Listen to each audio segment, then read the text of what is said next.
Morning to you, Colleen. Good morning. Always great to be here. Yeah, it's with great to have Rosie. you on. Here we are. We're in May, heading into summer. Folks might be thinking, you know what, I think it's about time to maybe purchase that cottage or, a rural property or even waterfront.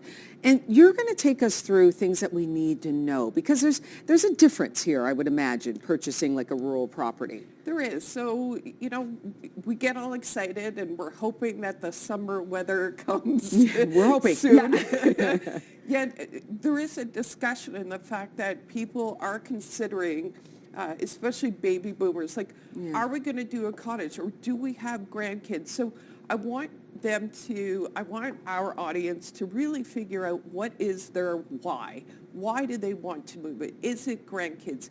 Is it a retirement plan? Okay. So what do you want from your waterfront or rural property? Because then you can create a plan because each one is very different in regards to even bringing a boat versus you just want a kayak. So there's different waterfronts throughout this awesome Ottawa Valley area. Okay, and a question you have to ask yourself is location.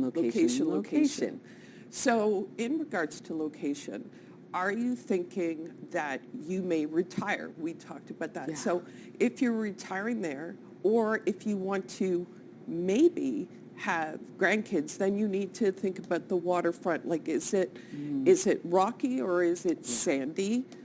Also in the fact that with location, do you need to travel to work? Maybe this is a weekend situation where Friday to Sunday you are going to go away and enjoy there.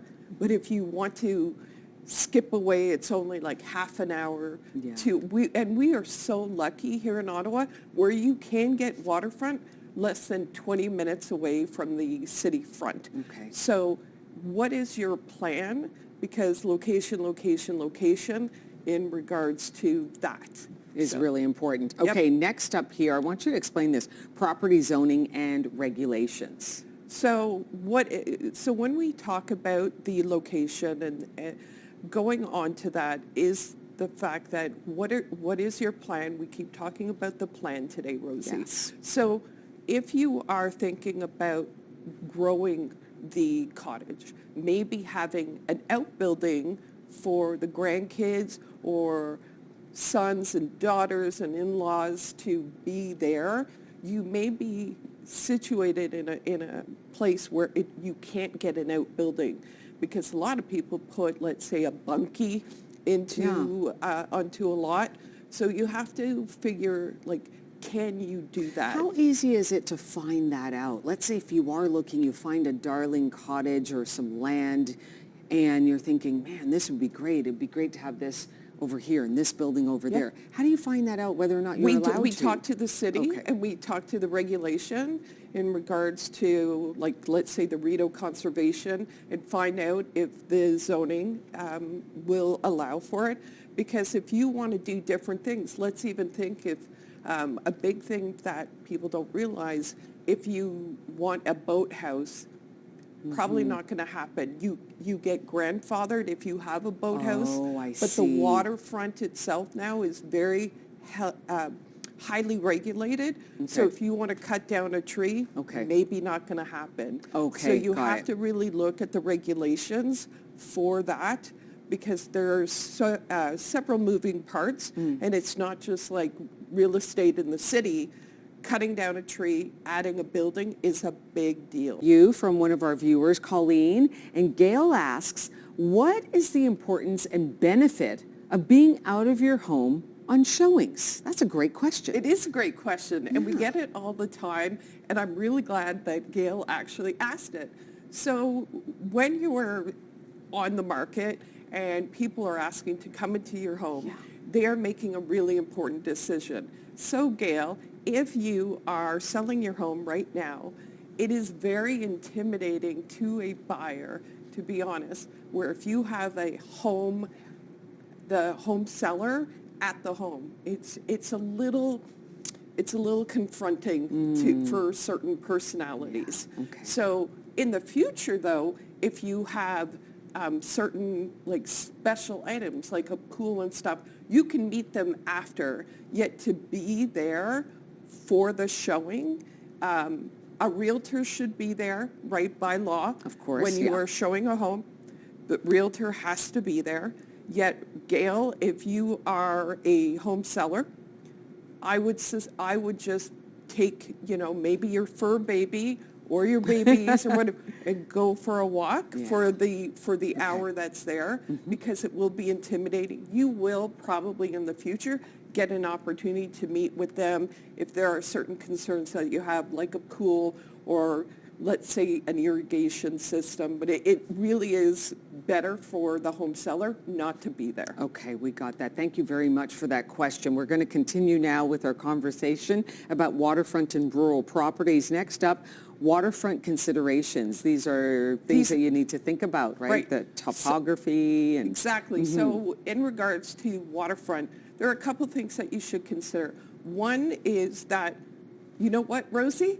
You actually pay for sunset views. Really? So if you are, I know my husband is like, if we ever buy a waterfront property, it has to have a sunset. Oh, it's amazing. You actually pay more for a sunset view. So for anyone who is even considering selling a home with a sunset view, that actually adds value. The other thing with waterfront considerations, do you have a dock? Can you add a dock? Or with buyers, I'm working with two waterfront people right now, and the waterfront is really important. Is it sandy? Is it weedy?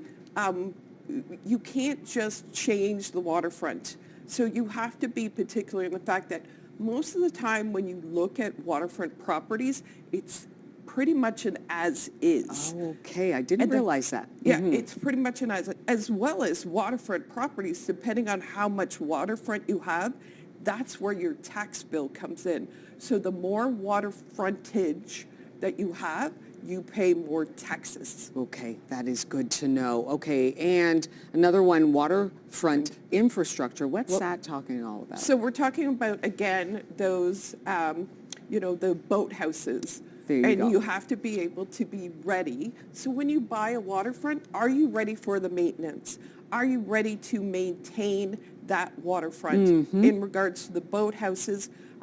When you have a dock system, do you have waterfront that maintains its level, or do you have, like the Ottawa River, that goes up and down versus a lake that may stay very similar to its level? Property size and use, you have to consider that, of course. Have to consider How do you want to use it? And how do you want to use it, right? How do you want to use it? Because whether it's residential or waterfront, you have to think about how you are going to use this property. And maintenance and upkeep, you would imagine it must be a lot of maintenance. It's not like an urban townhome, for example. So, for example, I'm going to bring up the two big things that we talk about with rural is septic and well. So do you have a septic system? Because then you can maintain it in a certain way. I actually have at my office and talk to my clients. If you have a septic system, there are certain things you can and cannot do. Okay. Or do you have a holding tank? And then it gets removed, usually dumped once a year, right? So there's a lot of things to consider rather than just the wonderful Muskoka chairs on the Gorgeous dock. sunset, and that's it, and that's all. You've really brought up some great points here, talking about waterfront and rural properties. Colleen Lyle, as usual, thank you so much. Thank you, Rosie. Thank you very much. All right, today, there you go, TrinityStone Realty. If you want to get in touch, their website, TrinityStoneRealty.com. Thank you.